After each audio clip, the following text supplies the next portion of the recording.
श्रीराम समर्थ. प्राध्यापक के. बेलसरी लिखित सद्गुरू श्री ब्रह्मचैतन्य गोंदवलेकर महाराज यांचे चरित्र, त्यातील पुढील भाग क्रमांक 14. पत्नी समवेत पुन्हा गुरुभेट.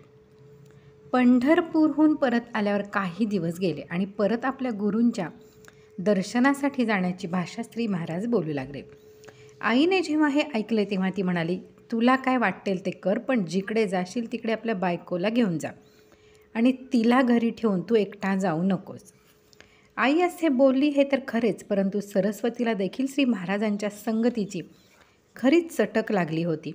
म्हणून ते जायला निघाले की आपण त्यांच्याबरोबर जायचे असा तिने निश्चय केला. शिवाय श्री महाराज कित्येक प्रसंगी श्री तुकामाईंच्या गोष्टी सांगत. त्या ऐकून त्यांचे दर्शन घ्यायला येहळे गावला जावे असे तिला फार वाटे. जाण्याचे ज्यावेळी ठरले तेव्हा श्री महाराजांनी तिची समजूत घालण्याचा पुष्कळ प्रयत्न केला, पण ती घरी राहायला कबूल होईना. प्रवासाच्या कष्टाचे आणि वाटेमधील संकटाचे श्री महाराजांनी पुष्कळ वर्णन केले, पण तिचा निश्चय ढळेना. शेवटी सन 1874 एके दिवशी मध्यरात्री श्री महाराज एकदम जाण्यास निघाले. त्यांच्या मागोमाग सरस्वती पण तशीच निघाली. श्री महाराज रागवले तरी ती गप्पच राहिली. म्हणून ते पळू लागले तर तीही त्यांच्या मागे पळू लागली. शेवटी त्यांनी आपल्या पायांनी मागच्या मागे तिला दगड फेकून मारण्यास सुरुवात केली. अर्थात ते दगड त्यांनी अशा खुबीने मारले की ते अगदी तिच्या जवळून जावेत, पण तिला मात्र लागू नयेत. तरी देखील सरस्वती निर्भयपणे त्यांच्या मागे पळतच राहिली. तेव्हा श्री महाराज फार प्रसन्न झाले आणि कौतुकाने बोले, चल, तुकामाईंच्या दर्शनाला यायला तू खरी लायक आहेस. बरोबर बाई माणूस असल्याने मजल दर मजल करीत श्री महाराज जरा सावकाश येहळे गावला पोचले. सुदैवाने त्यावेळी श्री तुकामाई घरीच होते. त्यांना पाहिल्याबरोबर श्री महाराजांनी साष्टांग नमस्कार घातला. लगेच सरस्वतीने देखील नमस्कार केला. त्या दोघांना पाहून तुकामाईंना इतका आनंद झाला की त्यांनी मुद्दाम साखर मागवून घेतली आणि आपल्या हाताने दोघांच्या तोंडात घातली. त्यांनी त्या दोघांना 8 दिवस ठेवून घेतले आणि कधी कोणाचे केले नव्हते असे त्यांचे विशेषतः सूनबाईंचे कौतुक केले. तेथून निघायच्या दिवशी सरस्वती पाया पडायला आली. त्यावेळी तुकामाईंनी तिला सहज विचारले, माय, तुला काय पाहिजे? ती म्हणाली, यांच्यासारखा, श्री महाराजांच्यासारखा मुलगा मला व्हावा एवढीच माझी इच्छा आहे. हे तिचे मागणे ऐकून गुरु व शिष्य दोघेही हसले, पण श्री तुकामाई तथास्तु असे बोलले. त्यांनी खण आणि नारळाने तिची ओटी भरली आणि मोठ्या प्रेमाने दोघांना निरोप दिला. येहळे गाव सोडल्यावर श्री महाराज तिला म्हणाले, तुकामाईंजवळ हे काय तू मागितलेस? हे मागण्यामध्ये तू मोठी चूक केलीस. या जगातली कोणतीही वस्तू ते देऊ शकतील हे खरे, परंतु त्या वस्तूचा अशाश्वतपणा काढून ती कशी आपल्याला मिळेल? त्यांच्या कृपेने मुलगा होईल, पण तो अल्पायुषी होईल. सरस्वतीला देखील आता या गोष्टीचे अत्यंत वाईट वाटले, पण आलेली संधी अशा रीतीने गमावल्यामुळे आता इलाज नव्हता. तेव्हा मोठ्या काकुळतीने श्री महाराजांना ती बोलली, माझ्या स्त्री बुद्धीने मला फसवले, त्याबद्दल मला अत्यंत वाईट वाटते, पण आपण या देहाचे धनी आहात. त्याचे सार्थक करणे आपल्या हातात आहे. तो मार्ग मला दाखवा. हे ऐकून तिला योग दीक्षा देण्याचे श्री महाराजांनी ठरवले आणि तिला घेऊन नाशिकला आले. नाशिकमधील वास्तव्य. नाशिकास गंगेच्या काठी असलेल्या एका मंदिरामध्ये दोघेजण उतरले. मग पहिल्याने श्री महाराजांनी सरस्वतीला जोगीण बनवली. वडाचा चीक काढून त्यांनी तिच्या केसांच्या जटा वळल्या. हातातल्या बांगड्या काढून तिथे तुळशीच्या माळा बांधल्या. गळ्यातील मंगळसूत्र काढून तेथे तुळशीची माळ घातली. कपाळाचे कुंकू काढून तेथे भस्म लावले. रंगीत लुगड्याच्या ऐवजी पांढरे पातळ नेसवले आणि तिच्या हातामध्ये रुद्राक्षाची माळ दिली. सरस्वती गोरी, दिसायला तरतरीत व सुरेख होती. 27-28 वर्षाचे तिचे वय होते, म्हणून तिला जोगीण बनवल्यावर ती फारच तेजस्वी दिसू लागली. मंदिरामध्ये श्री महाराज एका कोपऱ्यात बसत आणि ती समोरच्या कोपऱ्यात बसत. 4-8 दिवस गेल्यावर एक फौजदार तेथे आला. ही बाई कोण आहे याची त्याने चौकशी केली.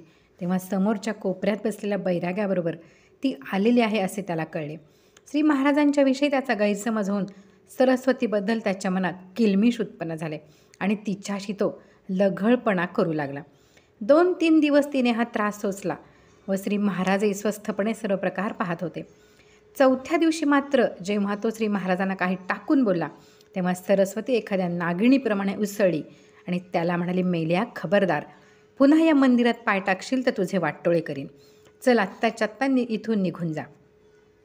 तिचा आविर्भाव या प्रसंगी इतका उग्र होता की फौजदाराचे धाबे दणाणले आणि अगदी मुक्काटाने तेथून तो चालता झाला. श्री महाराजांनी सरस्वतीला योगमार्गाचे रहस्य दाखवण्यास सुरुवात केली. पहिल्याने त्यांनी तिला सिद्धासन घालण्यास शिकवले. नंतर श्वासाबरोबर नाम कसे घ्यावे हा अभ्यास करून घेतला. हे साधल्यानंतर मानसपूजा शिकवून तिची धारणा दृढ केली. पुढे श्री महाराजांनी तिला काही योगमुद्रा सांगितल्या आणि भगवंताचे ध्यान लावता येण्यापर्यंत तिची तयारी केली. इतके साधण्यास तिला 6 महिने मनापासून अभ्यास करावा लागला. नाशिकमधील हा काळ दोघांनी फार आनंदामध्ये घालवला. सरस्वती तर म्हणे की वनवासात असताना पंचवटीत श्री रामचंद्रांच्या संगतीत सीतेने आनंदात दिवस घालवले, तसेच नाशिकास असताना माझे दिवस फार आनंदात गेले. श्री महाराज त्यावेळी भिक्षा मागून आणीत, परंतु कित्येक वेळा भिक्षेला जाणे झाले नाही, म्हणजे दोघांनाही उपोषण घडे. हे सर्व तिने आनंदाने सोसले. श्री महाराजांच्याकडे अनेक लोक येत. त्यांना ते परमार्थाच्या गोष्टी सांगून भगवंताच्या नामाला लावीत. सरस्वतीची वृत्ती नामामध्ये तल्लीन होऊ लागली. हे पाहिल्यावर तिला घरी परत पाठवण्याचे ठरवून श्री महाराजांनी तिची समजूत घातली.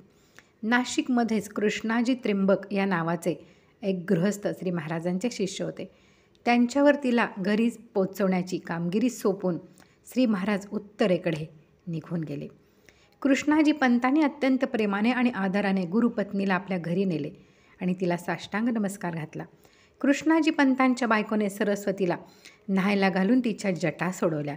तिच्या हातामध्ये बांगड्या भरल्या, गळ्यामध्ये मंगळसूत्र बांधले, कपाळाला कुंकू लावले, तिला साडी चोळी नेसवली आणि 2 दिवस आग्रहाने ठेवून घेतले. नंतर कृष्णाजी पंत स्वतः तिला घेऊन निघाले आणि नात्यापुत्याच्या तिच्या सख्खी बहीण होती तिच्या घरी त्यांनी तिला सोडली. सरस्वती तेथे आली आहे हे कळल्यावर तिचे आईबाप व इतर नातेवाईक तिला भेटण्यास आले. प्रवासामधील अनेक गमती त्यांना सांगत असता आपण तुकामाईंना कसे भेटलो, त्यांच्याजवळ मुलगा कसा मागितला, नंतर नाशिक येथे योग साधना कशी केली, त्यामध्ये आपल्याला कधीकधी उपास कसे घडले वगैरे गोष्टींचे वर्णन तिने केले. ते ऐकून तिच्या आईला वाईट वाटले आणि ती म्हणाली, बाळ तुला फार कष्ट झाले, पण त्याला आता इलाज नाही, तुझ्या दैवामध्ये असेच लिहिलेले होते.